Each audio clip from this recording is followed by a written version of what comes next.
The departure of a key partner in the Takatso consortium shouldn't be a cause for concern. That's according to Public Enterprises Minister Pravin Gordhan, who remains adamant that the business deal to revive the national carrier, South African Airways, remains alive. It follows the resignation of board member Gidon Novick. SAA workers who've battled countless months without pay have expressed unease at the latest developments. Joining us now to explain further their concerns is SAA Cabin Crew Association Deputy President, Adv Chris Shabangu. Advocate, good to have you once again tonight. Thank you very much for your time. Before we talk to the developments at the consortium, firstly, we saw the Minister as well as the CFO at Scopa. They're saying they are reporting better than expected performance. In fact, they are saying their performance is above budget. Do these positive news reach you well? Does this mean that the airline is now in a position to can sustain itself? Good evening to you, Tab, and good evening to your viewers. It's good to talk to you again. Look, it's such reports at Tab are a bit confusing, to be honest with you.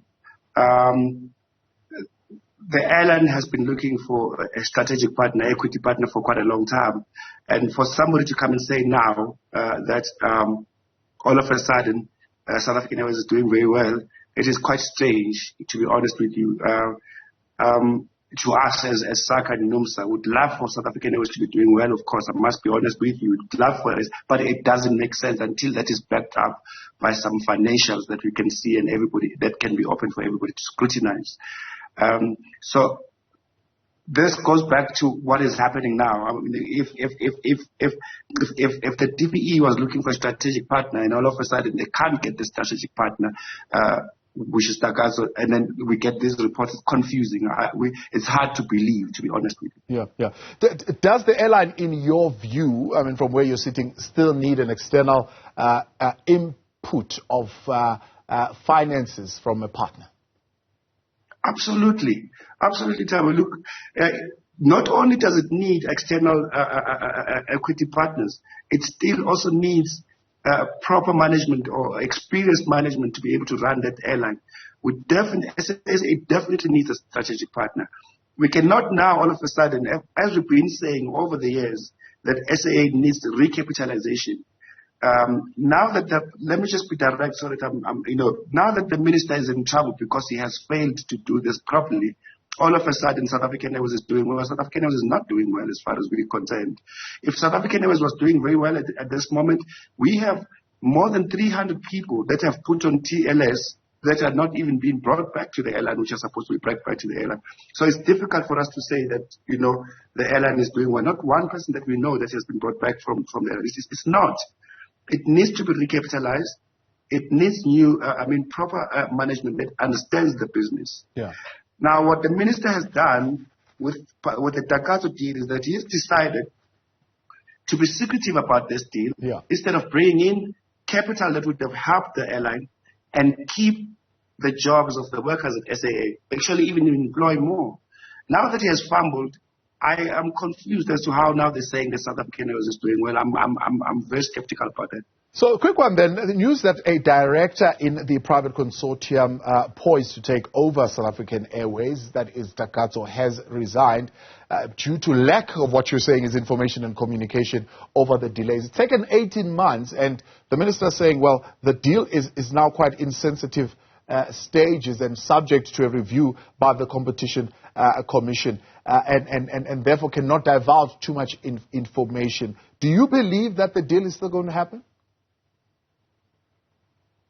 No. No. Look, if me and you, as partners, are given an airline for 51 rands, I'm sure we can take it and try and get some funding somewhere. It is quite clear that Takatso doesn't have the money. This is demonstrated by the fact that, the DPE went on some kind of due diligence exercise.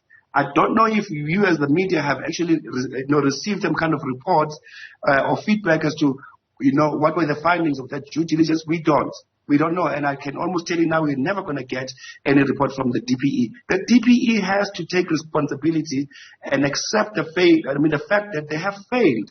Not only have they failed the public of South Africa, but they failed the workers and they failed the airliners at South African Airlines.